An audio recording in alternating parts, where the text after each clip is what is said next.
정말 눈 깜짝할 사이 벌써 꽉 찬 3개월이 다 되어가는 태국 생활. 두 번의 접촉 사고와 함께 왼차선 주행에도 남녀노소가 함께하는 오토바이 군단에도 무대뽀 도로횡단 행인들에도 그리고 역주행 잔잔바리들에게도 앵간히 익숙해진 크리스. 마침내 렌트카 반납일에 맞춰 자동차 구입을 시도하려 한다. 자동차 구입을 위해 가장 먼저 해야 할 일은 돈을 태국으로 가져와야 한다. 그러기 위해선 태국은행 계좌 개설이 먼저인데 요딴 일들을 가장 귀찮아하는 크리스. 하루 이틀, 일주일, 2주일 미루고 미루다 데드라인이 턱 밑까지 차올랐다. 렌트를 한 달 더? 아니야. 지금이야. 마침내 군뱅이 모드에서 K직딩 모드로 태세 전환 후 전략적으로 접근하기로 한다. 은행 선정은 가장 많은 사람들이 추천하고 있는 K뱅크로, 그리고 여차하면 한 2시간 웨이팅은 기본이라 내일 아침 오픈 시간대에 공략하는 걸로. 그래서 하루 더 챙기기로 한다.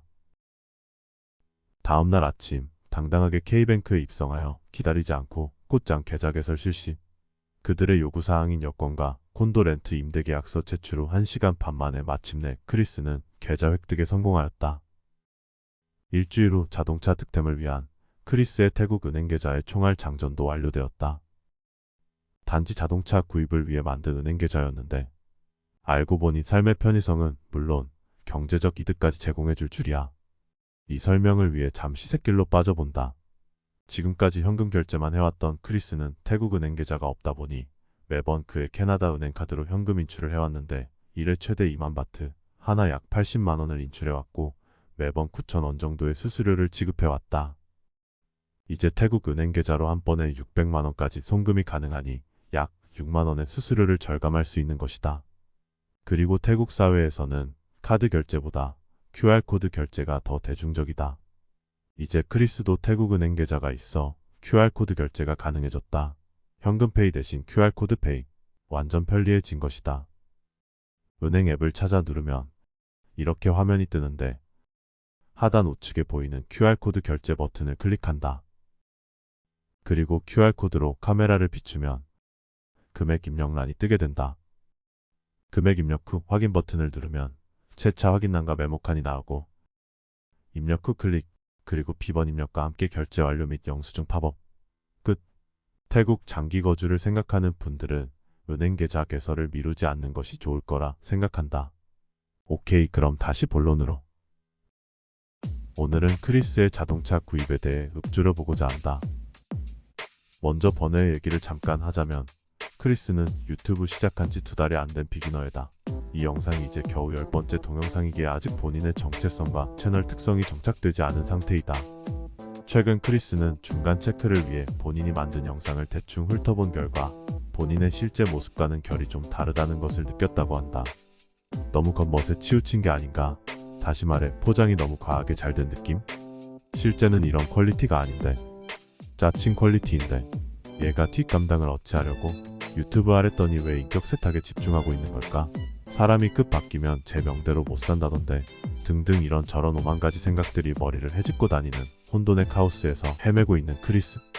결국 앞으로는 본연의 모습에 맞는 룩앤필로 영상을 제작하기로 마음먹었다.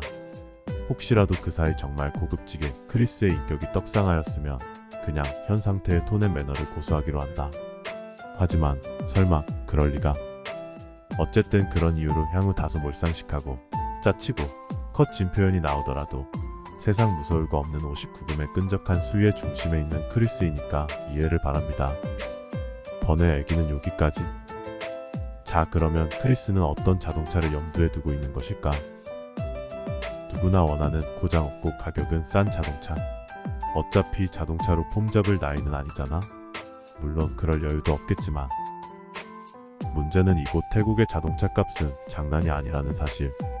그래서 중고차 딜러에 방문한 크리스는 아주 소박한 크기의 차, 그리고 마일러지 10만 킬로 언저리로 향후 5년 정도 크게 문제없이 탈 수 있는 적당한 차를 문의하였다.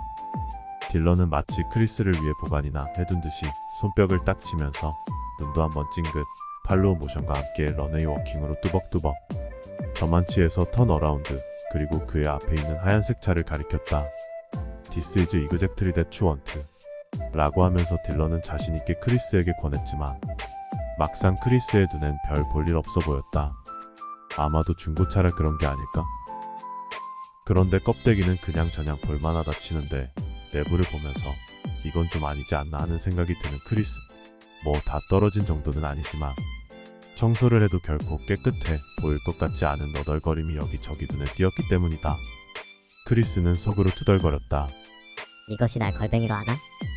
하지만 그 방긋 표정 전환하는 크리스. 룩스굿. 나우 마치. 딜러에게 물었다. 오케이 더 프라이스 이즈 레시. 350,000 바트. 다 떨어진 차라 싸겠지 하면서 물어본 가격인데 1,500만 원이라니. 깜놀한 크리스. 속으로 다시 나불거린다. 이 식빵이 날 호구로 하네. 크리스는 딜러에게 웃으며 대꾸한다. 와우. 리틀핏 익스펜시브. 그 이후 몇 대의 자동차를 더 알아본 뒤 크리스는 중고차 구입은 안 하기로 마음먹었다. 가격대가 너무 비현실적이었기 때문이다. 주행거리 10만 킬로 안쪽 차량들 5년에서 10년 사이 소형 세단이 무려 32~3만 바트에서 40만 바트 언더로 가격대가 형성되어 있었다. 원화로 1,300에서 1,600만 원 사이인데 사실 고장이 안 난다면 질릴 수도 있지 않을까? 이곳 로컬 사람들 말에 의하면 주행거리도 고친다고 한다. 만만치 않은 비싼 가격에 그런 리스크까지 떠안고 살 이유가 없다고 판단한 크리스는 결국 새 차 구입으로 방향을 전환하였다. 크리스의 자동차 구입의 핵심 전략은 바로 현찰 일시불 지급. 웃기는 얘기지만 어차피 크리스는 은퇴비자 외국인이라 할부페이는 불가하다. 그의 자동차 구입을 위한 유일한 방법은 현찰 구입인데 현찰 일시불 지급이란 말은 다시 말해 그냥 차를 사겠다는 의미 외에 다른 특별한 뜻이 없다는 게 팩트이다. 어떻게든 좀 깎아보려는 심산인데 과연 먹힐 것인가? 애국하는 마음으로 현대차 매장을 가장 먼저 들렀는데 현재 판매 중인 모델은 두 종류뿐이었다. 소형 밴, 소형 SUV인데 딜러가 추천한 소형 SUV는 특별 할인가를 적용해도 거의 70만 바트 하나 약 2,700~800만 원. 차의 때깔이 폼나고 좋았지만 크리스에겐 상당히 부담스러운 가격대라 포기. 크리스가 오래 산 것일까? 아주 오래전 크리스의 기억 속에 한국산 제품은 반값 정도로 싼데도 사지 않았던 때가 있었지만 지금은 한국산이 너무 비싼 이유로 구매를 피하는 중인 크리스를 우리는 보고 있다. 이 말을 하고 보니 오래전 일이 급 생각이 나 또 한 번 샛길로 빠지고자 한다. 크리스는 90년도 초반 학업을 위해 미국에서 거주 중이었는데 그 당시는 한국마트에서 지난주 한국에서 방영된 드라마를 비디오로 복사해 대여를 하는 비즈니스가 성업 중이었다.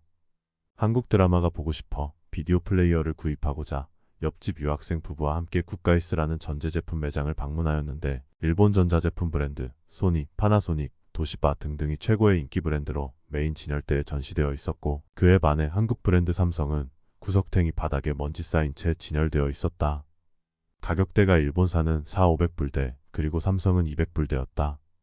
소니는 가격이 불친절하고 삼성은 구매하기에 찜찜하고 그런 갈등의 시간을 보내는 중에 한 흑형이 접근하여 비디오 플레이어를 싸게 줄 테니 따라 나오라고 하였다.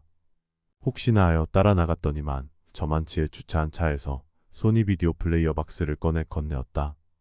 뜯지도 않은 원박스, 깔끔한 포장의 비디오 플레이어를 80불에 판다고 하면서 연신 주의를 살피며 빨리 결정하라고 하기에 일단은 무조건 사야겠다는 마음이 앞서 선뜻 80불을 건네주고 비디오를 받았다. 그리고 한국마트에서 그토록 소망했던 따끈따끈한 한국 드라마를 왕창 빌려서 귀가하여 옆집 유학생 부부와 함께 모였다. 그리고 여자는 음식을, 남자는 비디오 설치를 시작하였다. 조심스레 박스를 뜯고 오픈하는 순간 짧은 비명소리가. 이럴 수가. 박스를 오픈한 순간 스티로폼 가운데 있어야 할 비디오 플레이어는 없고 빨간 벽돌 2장이. 그때 알았다. 빨간 벽돌 2장의 무게와 비디오 플레이어의 무게가 거의 같다는 것을. 자, 그럼 다시 본론으로 들어가 크리스가 찝쩍거린 자동차들의 가격을 나열해보겠다. 먼저 마츠다. 마츠다 2 22년형 단종된 세단 모델 신차인데 차량 가격 65만 9천 바트, 하나 약 2,630만원 중 현찰 일시불 구입 시 6만 바트 할인된 최종 구입가 59만 9천 바트, 하나 약 2,390만원. 마츠다 2 23년형 해치백 모델로서 차량 가격 59만 9천 바트, 하나 약 2,390만원 중 현찰 일시불 구입 시 3만 바트 할인된 최종 구입가 56만 9천 바트, 하나 약 2,270만원. 다음은 수바루. 최저가 차량이 소형 SUV인데 판매가가 100만 바트가 넘어 깜짝 놀란 크리스. 캐나다에서의 판매가 2배에 육박하다니 슈바루. 그래서 그냥 나옴. 다음 행선지는 닛산이었다. 닛산 알메라 두 번째 등급인 EL. 차량 가격 58만 9천 바트, 하나 약 2,350만원 중 현찰 일시불 구입 시 3만 바트 할인된 최종 구입가 55만 9천 바트, 하나 약 2,230만원. 그리고 다음 방문지는 도요다. 근데 얘들은 현찰 일시불 지급이라고 외친 크리스에게 미안하지만 디스카운트가 없다고 한다. 이곳 길바닥에 널린 게 도요다인데 이 열렬한 고객들의 사랑을 노디스카운트로 응대하다니. 뒤도 안 돌아보고 나온 크리스. 그의 주체할 수 없는 분노로 인해 다음 행선지인 혼다도 제껴버렸다. 그리고 마지막 남은 한 곳. 호불호가 확실한 MG 자동차. 영국 브랜드이지만 중국이 인수해 현재는 중국산 자동차가 되어버린 비운의 브랜드. 확실한 것은 신차와 중고차 가격이 동종 모델의 일본차보다 비교적 싸다는 것. MG5C 모델. 차량 가격 58만 5천 바트, 하나 약 2,350만원 중 현찰 일시불 구입 시 10만 바트 할인된 최종 구입가 47만 5천 바트에서 등록세 등 이거저거 포함 총 49만 바트, 하나 약 1,960만원. 싼 게 피지떡이라고 하지 않았던가? 재래식 입맛인 크리스가 피지떡 러버인 관계로 짧은 시간 고민과 함께 최종 MG5를 선택하였다. 일단 차체가 크다는 것이 안전성에서 유리할 것이라 크리스는 판단하였다. 하지만 연비는 글쎄. 4년 워렌티 기간이라 5년은 크게 걱정 없이 탈 수 있을지 않을까란 전제하에 춥 하나를 튕겨본 크리스. 5년 후 차를 판다고 치면 단대상은 딜러가 아닌 실구매자라 쳤을 때 20만 바트 정도는 받을 수 있을 거라 가정해본다. 그랬을 때 5년간 29만 바트가 자동차에 지출되는 것인데 연간으로는 5만 8천 바트, 그러면 월 5천 바트 지출이 되는 것이다. 자동차 월 렌트비 1만 6천 바트의 3분의 1 수준이라 목돈이긴 하지만 나무 한 그루가 아닌 숲을 바라보는 마음으로 크리스는 신차 구매를 결정하였다. 5년간 고장은 나지 않겠지? 그래도 영국 태생인데. 아니야. 예전에 제규어는 고장률이 엄청 높았다고 하던데. 고장이 날 수도 있겠는데? 캐나다는 워렌티니까 그 이후 1년마다 선택이면 되잖아? 아 몰라, 워렌티는 지켜주겠지? 근데 저번에 뉴스 보니까 중국 사람이 중국 자동차 막 부시던데. 새 차인데도 고장이 나고 고쳐주지도 않는다고. 아니야, 괜찮을 거야. 설마 나한테 그러는 거. 지금까지 봐주셔서 대단히 감사합니다.